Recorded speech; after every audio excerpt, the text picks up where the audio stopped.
Hi everyone, welcome to the guest list. I'm your host, Steve Guest, and welcome to today's podcast. Just a bit of a kind of introduction. So I've created this podcast on the back of writing my book and the want and need to continue adding value and to inspire and empower people within my network to go out there and do things and take action to actually further their careers and where they want to be.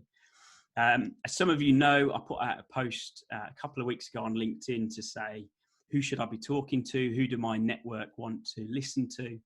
Who have inspired you or motivated you in some way? And I asked you, my network, to give me some names. Today, I am really excited to have Mr. Jeremy Snell with me, who is someone that I've followed for a long time. Had the pleasure of meeting and listening to one of his talks a couple of years ago. And Jeremy has kindly said that he will spend some time with me today so we can have a chat about high performance and motivation and inspirational leaders, and the positives that can bring to you as an individual and your business. If you don't know Jeremy, make sure you look him up and connect. He's trained over 9,000 recruiters across 18 different countries, which is no mean feat at all. Recruitment trainer on a mission to help recruiters win more clients, be more productive, and obviously have more fun along the way. And a recruitment sales training that drives trackable returns on investments. Jeremy, welcome. Hey, welcome. Thank you. It's so good to be here. And there's some very kind words that you've said there, Steve. So I reciprocate, and it's a pleasure to get to spend some time with you too. Thank you. Well, the main area of discussions today, I kind of want to pick your brains in terms of areas such as habits and behavioural ways of working that we can all kind of perhaps implement to improve. I think before we get into that, I want to have a chat with you in terms of how our careers have kind of crossed paths, but we've never actually done the high five as we've passed offices. Okay. You worked at Hayes, you worked at SF Group. I did. Yeah. I was at Hayes for 8 years, and it was a great stomping ground. And anyone who's at Hayes today may not recognise the Hayes that I used to work at. I worked at the Hayes that was in the Wild West when they just bought this business called Accountancy Personnel. So okay, I was part of that new brand of Hayes that joined straight after that acquisition. And I have to say, I learned a lot. I learned a lot whilst working at that business. Yeah, good times. I think back to my Hayes, and I owe a lot to Hayes in terms of the initial training I was put through was incredible, and I suppose it was a firm grounding for the ways the process can work, the stats, the KPIs, and how all the numbers and ratios kind of fit together. Yes. And it was very similar, I suppose, in a way, in terms of my learnings from SF Group. Mm-hmm. I think in terms of the way they ran those months in Nottingham, Yes. doing the cold call Bootcamp. I think it was called the cold call Bootcamp. Correct me if I'm wrong. Well, it was called the cold call boot camp, and it was literally that, wasn't it? You were in this boiler room making 100 calls a day, grinding it out, and if that didn't grind it out of you, then I think you got promoted to go to the office. Completely. I think it was 100 calls a day, and I seem to remember it was so many leads that you had to pass to the offices. I don't know whether that was on a day or a week. Yeah. Going back some years. So if I think back in terms of certainly the training I had at Hayes and the introduction to recruitment I had at SF Group, and the fact that I came initially from a strategic buying background, which was very detailed. It was very much about doing your research and lots of spreadsheets, lots of data. It created me into the recruiter that I am in terms of structure, process, procedure, and certainly having a plan. You talk very much about habits and behaviour. Yeah. In terms of habits, how do you think habits frame whether you're an average recruiter or a successful recruiter? We all have habits, right? Every single recruiter has habits, and some of them they've been deliberately installed out of choice, and some of them have been installed by accident, right? Mm-hmm. And there's this myth that if we practice really hard, we'll get good at something. And that really isn't true, because when we practice something really hard, we just make it permanent. Mm-hmm. So until we choose, what do I want to practice? Like, what do I want my future behaviors and habits to be? We can accidentally practice something so much that it becomes a permanent habit that then becomes really difficult to unpick. And it's one of the challenges for the more experienced recruiters, that they fall into sometimes a habit by accident that then becomes really difficult to climb out of, and they're less aware of the habit formation that's happened because of what they were practicing. Does that make sense? Completely. I think even back to, I'm very much an habitual person. I have structure to pretty much everything I do. Yeah. But even with that, over 15 years of recruiting, the habits I had when I was initially trained as a recruiter are different to the habits I have now. Yeah. And I think you, even as a seasoned recruiter, you can become a little bit stale, and you can forget things that worked years ago that were really good. Yeah. And you just kind of fall out, as I say, the habit of doing them. Yes. But like you described being structured as a habit, there are people who are unstructured and that's their habit. They are habitually disorganized. They are habitually unstructured in what they do. And until they start to think about what do I want my future habits to be, and then start to set like a gate in the future to say, in 3 months' time, I want this to be a habit. I want my habit to become always doing this whenever I'm given a job. And once you start to introduce the idea of deciding what your future habits are going to be, then that becomes your practice routines for today. Because when you practice doing that every day from today, it becomes permanent. And then you arrive at that point in the future where it's become a habit. And I'm not sure enough people in recruitment, like right now, are thinking about, what do I want to become my habits at the end of the month? What do I want my habits to be at the end of March? And what are they now? And how close am I to being inconsistent? Because halfway between not doing it and making it a habit, I need to become inconsistent. So if I can measure being inconsistent this month, and then I can measure incremental increases in consistency over the course of the next 6 weeks, then I should arrive at a point where I am consistently consistent and inconsistency has stopped. Yeah. And my new habit is now formed. Yeah. And that's the power of good L&D. That's the power of good training, that when you go into training and you know what you want, like, I know what my new habit needs to be. I need to get better at closing clients on retainers. And I have no idea why I picked that, right? It's just the first habit that came into my head. If you're not proposing that to every client that you talk to, then you're going to struggle to start to make that a full-on habit. Yeah. If you're selectively talking yourself out of it more than you are selectively talking yourself into it, your habit becomes, I've developed a habit of talking myself out of pitching retainers. Yeah. So there's always a habit. Do you know what I mean? Like, it's so true, isn't it? And I think I've talked a lot over the last few weeks and months even about, we almost create the answer we're looking for, even whether it's the right one or the wrong one that we're actually trying to achieve. And I think we as recruiters quite often, and it can be related to anything. It could be, I'm not very good at cold calls. I'm not very good at getting responses to emails or social media content. There's so many areas. But what we start to say, we almost define as the outcome. Yes. And it becomes binary, that it gets labeled with cold calls. Yeah. I'm not very good at cold calls. And then that in time educates somebody to not want to pick up the phone to do any kind of calls, because suddenly completely it gets framed as being a cold call. And because I've decided I'm not very good at it, then what's the point? So it's so true. And I think we as humans, we protect ourselves, don't we? Yes. We have those self-limiting beliefs that will try and protect the fact that there's the fear of failure, or there's the fear of rejection, or whatever it might be. Yeah. That it complements our thoughts. And I've helped some people deal with not being very good at cold calls by saying, well, let's stop doing that forever. And let's look at a new type of call, and we'll do some coaching calls. So let's phone some businesses and coach them on how to be able to recruit better. Mm-hmm.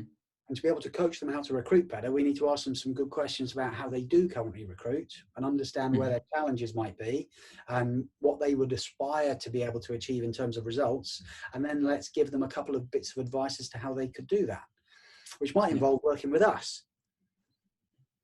Right? So let's just do like 20 coaching calls this week. And suddenly it's got a new thing because it doesn't have the same anchors associated with the old name. Yeah.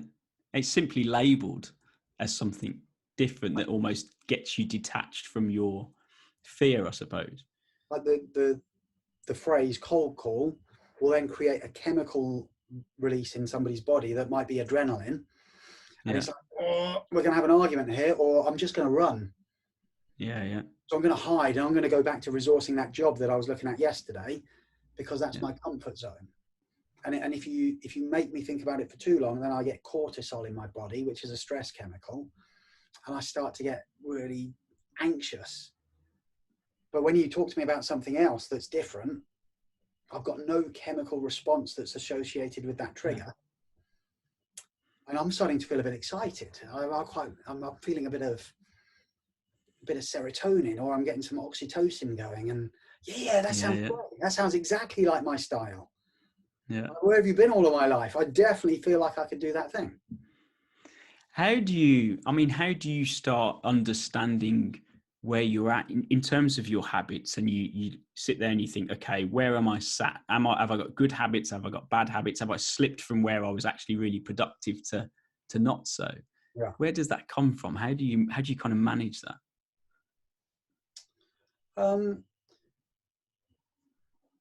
Unfortunately, you have to start by looking at your results and decide, based upon the calories that you're putting into the system, how happy am I with those results? Mm-hmm. Because if you're not putting the calories into the system, you can't complain about the results that you're not getting from the work that you're not doing. Mm-hmm. So if you're not doing enough and you're unhappy with your results, the start point is, well, have a habit of maybe doing a little bit more every day. Once you feel as though your calories in relative to the returns, you want to get more out of it, then your results are a symptom of your performance. Mm-hmm. And then look at, what am I actually doing in that activity? And if I were to get 1% better at that activity every day, where would be the place to focus it? And look for those incremental. It's them 1% marginal gains, isn't it? And I was talking to somebody recently about performance in general, and his take on things comes very much from the world of sport. And there is an optimal zone of improvement.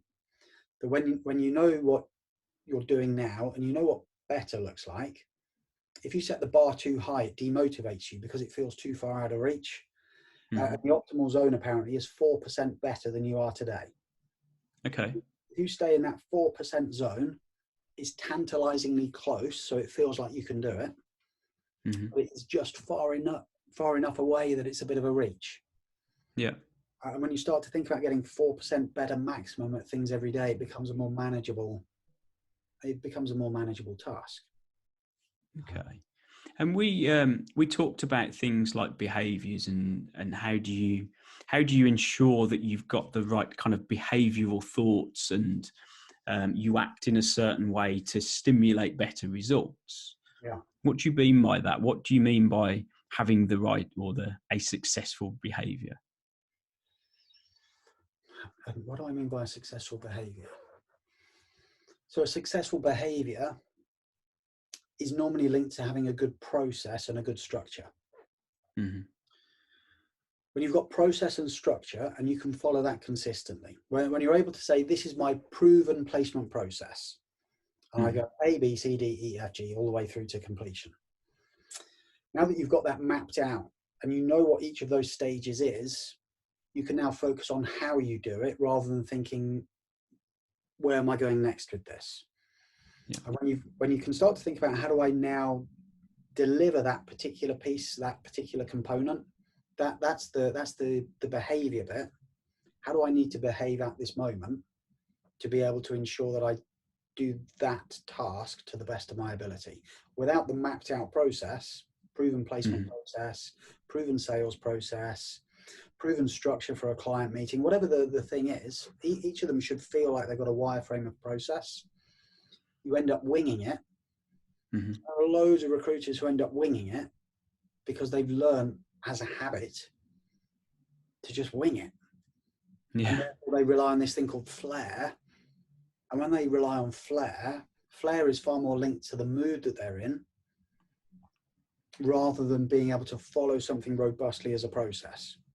And when you put flair on top of process, then you really start to see a change in behaviour. Yeah, it's powerful, isn't it? I think the story of Top Biller, my very journey was based on the fact that my initial interviews, I was rejected because I was told I didn't fit the profile of a recruiter, and I didn't have that, I suppose, flair, that I suppose, confidence and flamboyant personality to make me the loud person, the one that people would listen to, because I was the calm, considered, perhaps quiet, unassuming type that would sit at the back of the office. Yeah. And that was always my kind of fuel to my fire.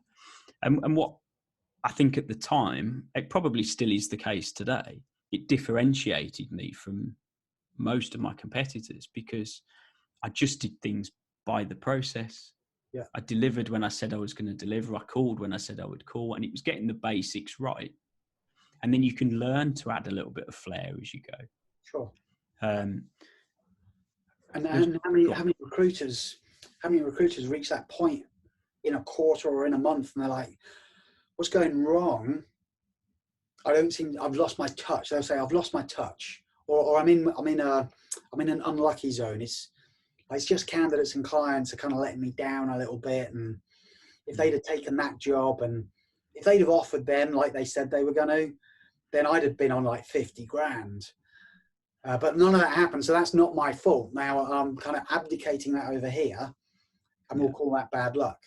Whereas if they own that a little bit more, that's where behavioural change comes in. Like, what could I have done earlier in the process to know that might not happen? Or what could I have done earlier in the process to recognise that the client was behaving differently than they told me that they were going to? And that requires some focus and some discipline and a willingness to accept that, and I'm sure that you say this too, everything is my fault. Yeah. Right? And when everything is my fault, I can look at it differently and decide, so where could I have changed? Yeah. And if I then go back to that behavioural moment and think that's what I could do differently, then that's really powerful. And then twice as powerful, Steve, is when you look at what succeeded and go, why was that my fault? Yeah. And when you autopsy success, you get better quicker than when you autopsy failure. Yeah. Because then you look at it and go, how did I make that happen? What did I do? That was that thing. Yeah, I remember that's doing really powerful.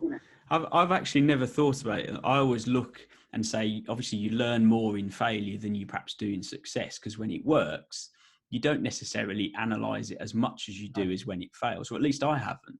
Yeah. I've never thought about it in them lines. If you managed a team of people and you said boardroom Friday, we're going to go through the week, everyone's expecting to do an autopsy of failure. Yeah. Like, not you did really well, you did 25 calls and got 9 jobs on. You know you're meant to do 50, right? Yeah. Come on. You didn't quite make it. Yeah. Let's make a pledge now for next week, right? Pledge next week what you're going to do. Well, rather than what happened in those 25 that we could all learn from that created 9 jobs. Let's autopsy that success. And rather than picking the bones out of the job that fell over, we filled 6 jobs this week. Let's get them all up on the board and let's see what they share in common as jobs that made them fillable. Yeah. Right, let's find more things that look like that. That's a great way. Look, I say there's always been a balance, but as I say, you always focus on the good stuff and you get that out of the way quite quickly. Mm-hmm. And then you say, okay, well, what's happened here? Why has that got delayed? Why has that not quite happened? Yeah. I don't know if it's the way of the recruiter or the way it's just ingrained in how we all work. Society, right? My daughter, homeschooling, she had a maths homework thing. She submitted it. It came back, said, how'd you get on with your maths? Oh, I got 3 wrong. How many did you get right? 25. So Yeah. why are we talking about the 3? Well, Yeah. they're the ones with the red crosses. Yeah. And It's so true, isn't it? like blinds. Well, look at all of these ticks. Yeah. Let's enjoy the ticks for a moment before we think about the crosses. It's ingrained in us, isn't it, from a really early age? Yes, and as leaders, like if you manage a team, I feel it's part of our responsibility to fix that in people. Yeah. Because people feel more empowered when they recognize what they can do well. And then we help people to lean into their strengths. When you lean into a strength, you have more motivation to want to do that thing. And that drives behavior. How we think drives how we feel, and how we feel drives how we act. We both heard Jamel Qureshi say that in Birmingham 3 years ago. Yeah. How we think drives how we feel, drives how we act. So if we want to see people acting in a certain way, including ourselves, right? If I want to see me acting differently next week, I've got to change how I think. Mm-hmm. I'm going to change how I think. It's going to change how I feel about the activity. And if I start to change how I feel about the activity, suddenly the phone, if it's a phone, goes from feeling like it's made of lead to feeling as though it's made of helium. Because suddenly I've got this, I know what I did that worked. Mm-hmm. I used to be an avid golfer until I realized that golf didn't like me. Have you played golf? Do you know what? I wasn't too well back in the last year, blood pressure and various other things, and I took up golf as a way to relax. And you get your 12,000 steps in and a bit of fresh air. I used to get to the golf course 7 a.m. So I'd be the only one there. It was dark, it was wet, it was horrible, but it gave me the ability to just have 18 holes, go around. It took about 2.5 hours. The trouble with it was, I was spending 2.5 hours thinking about what I could be doing in the office and what I'd forgotten to do, or what I needed, or what was more urgent. By the time I got to the end of the 18 holes, I had a whole list in my head, and I was more anxious than I probably should have been to get to the office to do the stuff I hadn't done. So I enjoy it, don't get me wrong, and I will take it back up when we're allowed. But yeah, there's a bit of an imbalance at the moment. Well, this is, I used to find that I could turn off work because I started to think about the golf. And I knew that if I was stood on the tee holding the bat and I was looking down the hole and I started to think too much about the lake. Yeah. And I stopped thinking about the green. And then I think about a recruiter who's just picking up the phone, and they stop thinking about what they can do to help the client, and they start to think about, oh, what if they've got a PSL, right? Yeah. And that's the lake. The green is the job. They stop thinking about the service that they could offer, and they start thinking about the lake. And then they go, oh, there's a bunker as well. They've got a talent team. Oh, right. Bunker, lake. No, think about the green. No, but there's a bunker and a lake. And you're guaranteed, as soon as you start thinking about those things, you feel like, ooh, a bit jelly need. Yeah. Or I think I'm just going to send them an email. I'll just pop them an email, because being rejected by a bunker by email is much more pleasurable than getting sand in my shoes. So I think I don't suppose you'd be, no, too passive. Delete. Yeah. Hey, you, no, too strong. And they spend like 20 minutes crafting the email, trying to get a ball on the green because they're too busy thinking about the bunker and the lake. And I'm sorry to waffle on about that, but I hope you get where I'm coming from.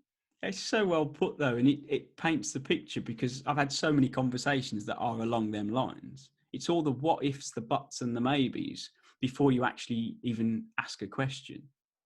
And the bunker could be at like 50 yards and you can hit it 200. Like, why are you thinking like it's, oh, but look, completely. Like the thinking about the call that then makes it become an email, that then makes it such a passive email that there's never a reply. And then suddenly that's you see, no one wants to work with me. Yeah. And it then fulfills the prophecy that I continue to think that it's the lakes and the bunkers that are getting in my way, when actually it's me getting in my way, and I should stop thinking about the lake and the bunker and be a bit more focused on the green. And if I'm looking down a par 5, stop trying to drive the green and get the job on. And why don't you play a nice cheeky little 3-iron and then lay up and then knock it on with a 7-iron? You know what I mean? Like I love it though. Like a 3-step process to get the job on. Why are you trying to drive the green here?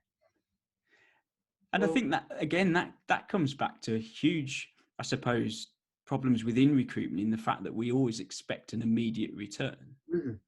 And because it's so KPI driven, because it's almost sometimes to the detriment of the service, because we're thinking whiteboards, ticking a box, we've got to do this, we've got to hit these bits, where KPIs are important, but actually sometimes it drives the direction of what you're trying to do in a different manner. Yeah. And I think actually, if you think more about what you're looking to achieve in the service you're looking to deliver, yes, you actually get more out of what you're doing. Like, strangely, one of the most common questions I get asked by recruiters and by businesses about training requests: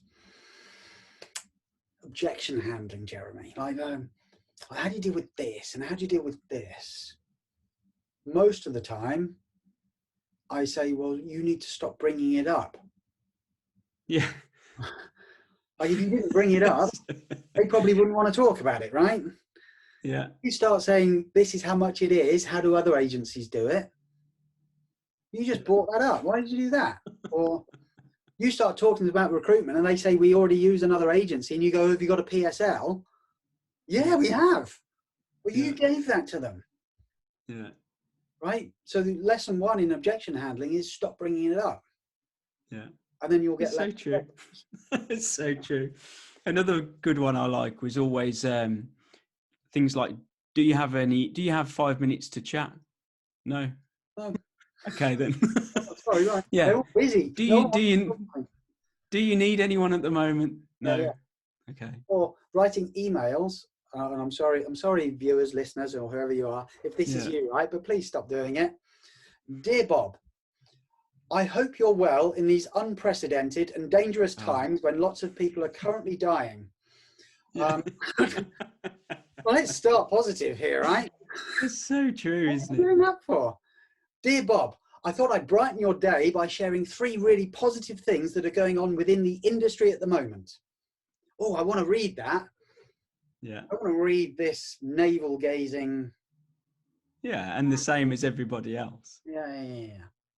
We've all, I think, if the last 12 months has taught us anything, the ability to be obviously more positive, be creative, write better content, write better detail, and engaging information that actually grabs the audience is far more powerful now than I think it's ever been. Totally. And still not quite being delivered as effectively as it could be, because it's seen as being a task that is binary. Did you email that client? Yeah, I did it. Not how did you email that client. I can imagine asking somebody, how did you email that client today? Well, with an email. Yeah, but how did you write it? Keyboard. And as you go into it, it suddenly becomes like, well, how many different ways is there to write an email? Loads. Just everything about writing that email is far more thought driven than even a conversation, because we're asynchronous when we write an email, and we're synchronous when we have a conversation. So there's far more thought required to write a less than 200 word email than there is to create a 5-minute conversation. I have conversations where when you send the email, the moment you've pressed send, all control has gone. Mm-hmm. And if you haven't written something that is tantalizing, engaging, or looking for some sort of call to action, the likelihood of a response is pretty low. 23% of emails in a business-to-business environment in the UK get opened. That's crazy, isn't it? 77% chance it ain't going to get opened.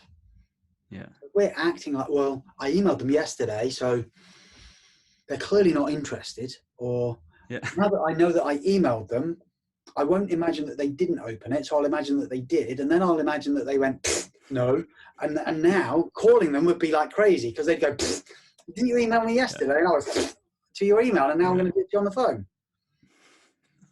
So true. Well, there's a 3 in 4 chance they didn't even open it. So yeah. So what, I mean, obviously you've had, what was it? Is it 25 years in recruitment? yeah, Somewhere along there? 20 years, 15 years? 25. A fair amount of time in recruitment. Yeah. Who would you say are the people that have perhaps inspired you along that way? Who are the people that you look at and you think they've had an impact on where you are now? Wow. Like where I am now? It could be completely along the way. So maybe it doesn't even have to be recruitment people. It might just be mentors or people that kind of just inspire you in some way to improve and progress your journey. So if I go right back to the beginning, the person who inspired me the most was a guy called Stephen Finkel, who wrote a book and did some videos, and then came to the company that I worked at to deliver training. And he just spoke in the same flavor as I thought. So it just kind of like clicked. So I think I was just lucky to be in the right place at the right time, that he turned out to be that person. And then there's probably a couple of people who I'm not going to name, who inspired me for all of the wrong reasons, because they taught me everything that I didn't want to be. Okay. Right. And just like managers, right? And you kind of sit there and you go, yeah. When I'm a manager, I ain't going to be you. Yeah. And I'm sure that they did exactly the same thing, right? But then they became managers and they became the thing that they didn't want to be. Same as when you're a parent, right? And you decide, when I have kids, we ain't doing it. Yeah. Right? It'll all be different. There's a couple of those people. And then there's a guy who still today, I read a lot of his stuff, and I just think is great. And his name's James Altucher. Okay. And he wrote a book called Choose Yourself. Yeah. Which is all about getting comfortable with who you are as a person. Because until you accept who you are, then it's going to be very difficult to get other people to accept who you are and all that kind of thing. And he writes some really great blogs that revolve around investment and money and business. And I'm not into investment. I'm into money, but I don't have enough. So, but like just his thoughts and how he sees things. And he is what I would say is the epitome of somebody who, whatever the advice is in the world, he recommends doing the opposite. Okay. And I kind of feel that I'm almost in the same place, right? If this is what everyone's telling recruiters to do, that's where the pack is going, and we can see what's happening in recruitment, then maybe doing the opposite could prove to be. That's the saying: observe the masses and do the opposite. Yeah, and James's writing is all like that. So Steve Finkel from 25 years ago, and James Altucher from the last probably 5 years or so. Great stuff. And I suppose if you look at your journey through recruitment, you've engaged, trained, mentored, coached a huge amount of individuals across cultural differences, countries, destinations, and everything else. What would you say are the key kind of characteristics of perhaps that consultant or that leader or that manager that just excels, that one that drives high performance? Are there key traits that just stand out? Self-awareness, to just be a bit more mindful of all of the time, how am I impacting on other people? Whether that's getting on the phone to talk to a candidate about a job and getting too fixated on selling the job to the candidate rather than really doing the right assessment of, like, if things go well, is this actually going to do this? Or have I fallen in love with some buzzwords on a CV and therefore I'm blind to everything else? So that kind of self-awareness of how actually am I dealing with the human being rather than chasing a CV. And the same with more senior consultants, what they're projecting to others around them is behavioral leadership. And they might be projecting behaviors that others would start to emulate that might not be the best behaviors for everybody to have. Yeah. Mm-hmm. And then there's two other things. One is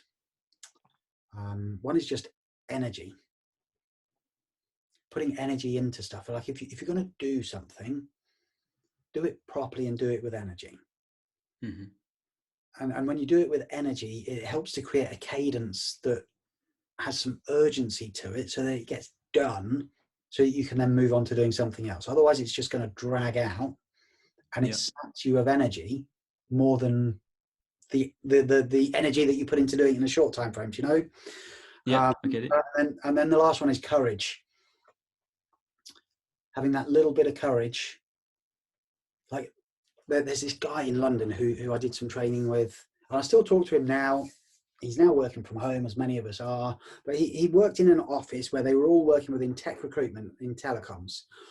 And before he went into recruitment, before he joined the business he was with, he was in the Marines, and he'd done 10 years service in the Marines, tours of Afghanistan, Iraq, shot in the head, jumped out of planes, failed the SAS selection twice, and because of that decided, right, if I can't get into the special forces, then I'm going to go into Civvy Street, because that's where he always went. No, he was Para 1. Sorry, he wasn't a Marine. He was in Para 1. And Para 1 is the feeder into the SAS. And he failed the selection process twice, got into recruiting contractors. And on his first day where I was training him about sales, he said, Jeremy, I've never been this scared in my life. Like you're asking me to do my first ever cold call. I'm really scared. I'm more scared doing this than I was running at people with a gun in my hand being shot at. That's crazy.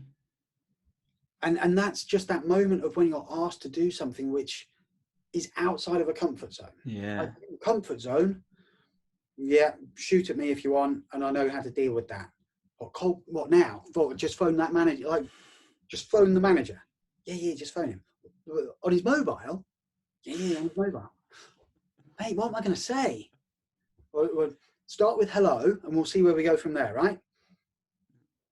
Okay, yeah. Can I have a minute? And it's the people who are courageous enough. Like, when you think of people whose jobs where courage is go into a burning building to rescue a kitten, or run up a hill towards some Islamic State militants who are firing at you with RPGs and take the hill. And then our definition of courage, just phone that bloke. What now? Yeah, phone that bloke. Mate, it's really? Great. Yeah. Can I email Different him? worlds. No, phone him. And courage is required in so many little doses in this job. That moment when somebody says, no, I'm not looking for a job. All right, bye. Or, no, courage. Why? There are these two paths that we get presented with all the time. We have the path of least resistance, and we have the path of maximum reward. It is the person who is courageous enough when no one is watching who picks the path of maximum reward, who is willing to challenge, who is willing to ask a question, who is willing to stand by the strength of their convictions and say, no, it's 25%. Not go off to their manager to say, I've got a really good deal. They'll give it to us exclusively as long as it's 15%. You know, that the courage moment wasn't negotiating with your manager, it was negotiating with the other person. All of these situations means courage needs to be turned on maybe 25 times a day. Yeah. And as long as you can turn on courage more than 50% of the time, you'll make headway. If you keep going path of least resistance, and no one's returning your voicemails, and no one's willing to talk to you, and no one's willing to pay 18% because everyone else is 10%, it's the courage bit that's missing, because at that moment of choice, path of least resistance, path of maximum reward, you kept choosing the sunshine path, and you didn't take on the brambles and the nettles. I love that. Compared to running up the hill, yeah, this job, right? I'd take I'd take the cold call. Yeah. I take the cold call. I take standing up for 25% rather than a grenade being thrown at me. I take talking to a candidate about the merits of considering looking at this rather than having to run into the petrol station that's on fire. Yeah, 100%. And get paid more. Right? Yeah. So and then true. go back to it, right? And I get paid more for being courageous at home. Yeah. I just need to be courageous at home more frequently. Yeah. Self high five every few minutes. Yeah. Oh, that was dangerous. Yeah. That was dangerous. Yeah. Dodge that objection. So I loved it. I love it. If so obviously our listeners want to come and chat to you more, want to find out a little bit more about you, want to be coached by you, want to get involved. What do they need to do? Where do they need to go? Dig deep, find some courage. Yeah. Find me on LinkedIn, send me a message. You can find me at my website, which is talentbuilder.co.uk. You can find my mobile number on my LinkedIn profile, and you can call me without an appointment. And as long as I answer it, we could start with hello. Yeah. Or you could drop me an email. And I would quite happily respond to 23% of the emails I receive. That's fantastic. Jeremy, it's been an absolute pleasure. Thank you so much for your time. It's been great. I've really enjoyed it.